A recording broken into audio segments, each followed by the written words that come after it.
A YouTuber with 3 million followers just walked out of a federal courthouse in Nashville, ordered to pay $17.5 million.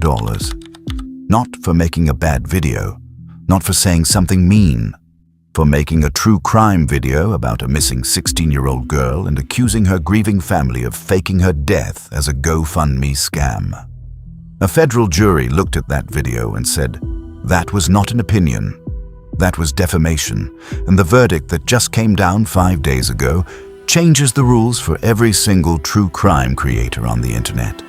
This is the Bench Report, and today we go inside the case that just shook YouTube to its core. Before we talk about the verdict and what it means for YouTube, you need to understand who this case is actually about. Because at the center of all of this is not a YouTuber, it is a 16-year-old girl and her family. Keely Rodney was 16 years old when she disappeared in August 2022 after attending a party near Tahoe National Forest.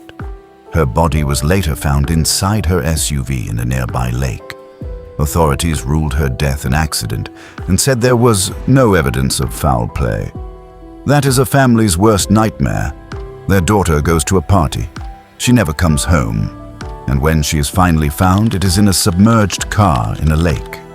While that family was in the deepest grief of their lives, while they still did not know whether their daughter was alive or dead, a YouTuber named Ryan Upchurch decided to make a video about it. Upchurch posted a video while Keely Rodney was still missing, titled "Zero Proof of Keely Rodney's Situation Being Real."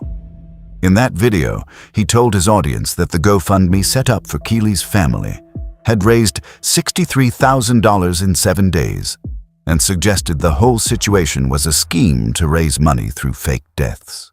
A grieving family, a missing teenager, and a YouTuber with millions of followers telling his audience it was all fake. That decision just cost him $17.5 million. Now here is exactly what Upchurch said in that video, because the specific words matter enormously in a defamation case.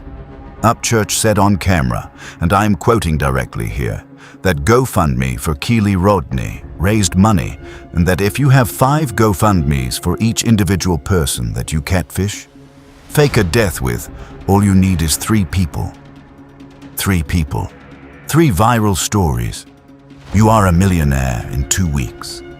He was not asking questions. He was not exploring possibilities. He was telling his audience, directly and confidently, that this family faked their daughter's disappearance to make money. Upchurch's attorneys later tried to argue that his videos represented protected free speech and theatrical opinion under the First Amendment. They argued that his use of dramatic and hyperbolic language would give the audience the impression his commentary was opinion, not fact. The jury did not buy it, and here is exactly why.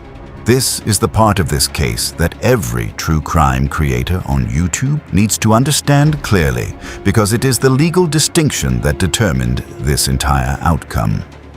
In defamation law, there is a massive difference between a public figure and a private figure. And that difference changed everything in this case. If you accuse a celebrity, a politician, or a public figure of something false, they have to prove you acted with what the law calls actual malice. That means they have to prove you knew what you were saying was false, or that you acted with reckless disregard for whether it was true or not. That is an extremely high bar, and it is very hard to prove, which is why public figures rarely win defamation cases. But Keely Rodney's father and grandfather are not celebrities. They did not choose public life. The court determined that they are private figures. They became briefly known only through the tragedy of their daughter and granddaughter's disappearance. That determination removed the actual malice requirement entirely. The family only had to show that the statements were false, that Upchurch acted at least negligently, and that they suffered harm. The jury concluded that statements in the video were provably false, damaged the family's reputation, and caused emotional distress. That is the legal tripwire that Upchurch walked straight into. He assumed that because the case was viral and widely covered, the family had become public figures. The court said no. They were private people, thrust into a tragedy, and private people have much stronger legal protection against exactly what Upchurch did. The family's attorney told the court they felt powerless and victimized. There was nothing they could do to stop these videos. These videos were going viral, getting hundreds of thousands of views on a platform that has 3 million followers. 3 million followers watching a video that said this family faked their daughter's death. That is the harm the jury was looking at when they wrote $17.5 million on that verdict form. Now here is why this verdict matters far beyond Ryan Upchurch, and why every person watching this video right now needs to pay attention to what just happened in that Nashville courtroom. The Keeley-Rodney verdict arrives at a moment when the true crime content space is under increasing legal scrutiny. Just recently, a TikTok psychic was ordered to pay millions of dollars to a University of Idaho professor after she accused him of killing 4 students in 2022. This is not a one-time event. This is a pattern, and that pattern is accelerating. Here is the line that every true crime creator now has to understand clearly. There is a legal difference between reporting on a case and accusing someone of a crime. Reporting on publicly available facts, court documents, official statements, and verified evidence is protected. Telling your audience that a grieving family faked their daughter's death for GoFundMe money with no evidence is not an opinion. It is a provably false statement of fact, and provably false statements of fact about private individuals is the legal definition of defamation. The $17.5 million verdict is not the end either. The case now moves into a separate phase to decide whether punitive damages will pile on top of the verdict, which means the final number could be even higher. For the bench report and for every creator covering real cases involving real people, the lesson from this courtroom is clear. Stick to verified facts. Cite your sources. Never accuse anyone of a crime without evidence, and remember that the people you cover are real human beings with families who are watching what you say about them. A 16-year-old girl lost her life.